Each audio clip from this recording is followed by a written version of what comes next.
بھارت اور پاکستان دونوں ہی اپنے اسلحہ خانوں میں عسکری ڈرونز کی تعداد میں اضافہ کر رہے ہیں۔ دونوں کی جانب سے نہ صرف کئی غیر ملکی ڈرونز خریدے گئے ہیں بلکہ خود بھی اس ٹیکنالوجی کو تیار کیا گیا ہے جو بنا پائلٹ کے دشمن پر نگرانی، جاسوسی یا اہداف کو نشانہ بنانے کی صلاحیت رکھتی ہے۔ ایشیا کے 3 پڑوسی اور جوہری طاقتیں پاکستان، بھارت اور چین کی طرف سے اپنی جنگی صلاحیت بڑھانے کے لیے بنا پائلٹ اڑان بھرنے والے ڈرونز کے استعمال میں تیزی دیکھی گئی ہے۔ ماہرین کا خیال ہے کہ افواج میں وسیع پیمانے پر ڈرونز کی شمولیت نے جنوبی ایشیا میں جنگ کا طریقہ کار بدل دیا ہے اور آئندہ کسی بھی تنازع یا جھڑپ کی صورت میں ڈرونز کا استعمال کہیں زیادہ ہوگا۔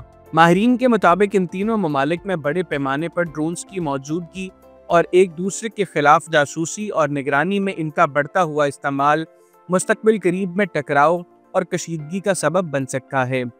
اس ویڈیو میں ہم نے یہ جاننے کی کوشش کی ہے کہ روایتی حریف سمجھے جانے والے پڑوسی ممالک بھارت اور پاکستان کے پاس کون سی ڈرون صلاحیتیں ہیں اور حالیہ عرصے میں دونوں نے کن ان مینڈ ایریل وہیکلز یعنی UAVs کا اضافہ کیا ہے۔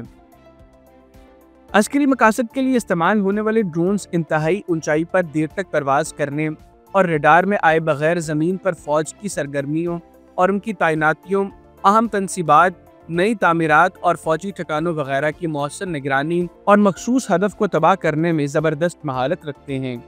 دفاعی ماہرین کے مطابق ایک فوجی ڈرون 3 بنیادی کام کر سکتا ہے: نگرانی کرنا اور حریف کی سرگرمیوں پر نظر رکھنا، جاسوسی کرنا یعنی یہ دیکھنا کہ دوسری طرف اسلحہ یا فوجی کہاں تعینات ہیں، اور ہدف کی نشاندہی اور اسے تباہ کرنا۔ کئی ڈرونز یہ تینوں کام کرتے ہیں مگر بعض کی صلاحیت محدود ہوتی ہے۔ اگر ہم ڈرونز کے لحاظ سے بھارت اور پاکستان کی عسکری صلاحیتوں کا موازنہ کریں تو یہ معلوم ہوتا ہے کہ دونوں حریف ممالک نے ماضی قریب کے دوران اس میں اضافہ کیا ہے۔ دفاعی امور کے تجزیہ کار راہل بیدی کہتے ہیں کہ بھارت اور پاکستان دونوں ہی ڈرونز کی تعداد میں اضافہ کر رہے ہیں۔ ان کا کہنا ہے کہ بھارت کو اندازہ ہے کہ آئندہ 2-4 برس میں اس کے پاس تقریباً 5000 ڈرونز ہوں گے۔ ان کے مطابق ویسے تو پاکستان کے پاس بھارت سے کم ڈرونز ہیں، لیکن اس کے باوجود پاکستان کے پاس موجود ڈرونز میں مختلف صلاحیتیں ہیں اور یہ 10 سے 11 مختلف ساخت کے ہیں۔ اگر ہم بھارت کی مثال لیں تو اس نے رواں سال اکتوبر کے دوران امریکہ سے $3.5 ارب مالیت کے 31 ڈرونز خریدنے کا معاہدہ کیا ہے۔ ان کے ساتھ $500 ملین کے ان ڈرونز کے ذریعے ہدف کو تباہ کرنے میں استعمال ہونے والے بم اور لیزر گائیڈڈ میسائل بھی خریدے ہیں۔ امریکہ کے یہ پریڈیٹر ڈرونز انتہائی مہنگے ہیں۔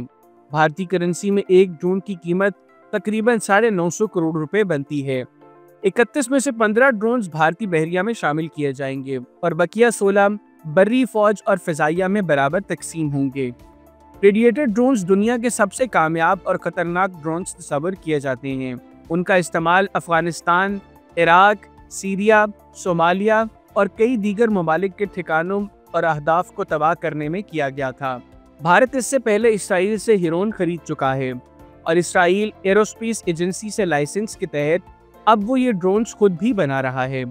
مئی 2020 میں لداخ خطے میں چین کے ساتھ سرحدی ٹکراؤ کے بعد ڈرونز اور UAVs کی اہمیت بھارت میں کئی گنا بڑھ گئی ہے۔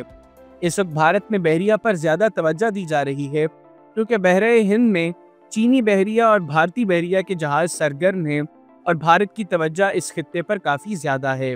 مبصرین کی رائے میں امریکہ بھی بھارت سے یہی چاہتا ہے کہ وہ اس خطے میں چینی بحریہ کی سرگرمیوں پر نظر رکھے۔ پاکستان کی ڈرون پاور کی بات کریں تو دفاعی امور کے تجزیہ کار راہل بیدی کہتے ہیں کہ پاکستان ترکی اور چین سے ڈرونز درآمد کرتا ہے جبکہ اس نے جرمنی اور اٹلی سے بھی ڈرون خریدے ہیں۔ پاکستان نے براک اور شیپرڈ جیسے بعض ڈرونز خود بھی تیار کیے ہیں۔ 2022 کے دوران پاکستان نے فلیگ شپ ڈرون شیپرڈ 2 کی نمائش کی تھی جس کے بارے میں بتایا گیا ہے کہ یہ 1000 کلومیٹر تک پرواز کر کے ہدف کو نشانہ بنا سکتا ہے یا اپنے ہدف کو لیزر بم سے لوپ کر کے اس کو میزائل کی مدد سے تباہ کر سکتا ہے۔ پاکستان آرڈیننس فیکٹری کی جانب سے پہلے ابابیل کے نام سے سرویلنس ڈرونز بنائے گئے تھے جنہیں جنگی مقاصد کے لیے مسلح بھی کیا گیا تھا۔ زہیب اور نمرہ اپنے مضمون میں تجزیہ کرتے ہوئے لکھتے ہیں کہ پاکستان کی فضائیہ، ڈرون اور روایتی ذرائع کے اشتراک سے بھارت کے S-400 اور پرتھوی کے جدید فضائی دفاعی نظام کو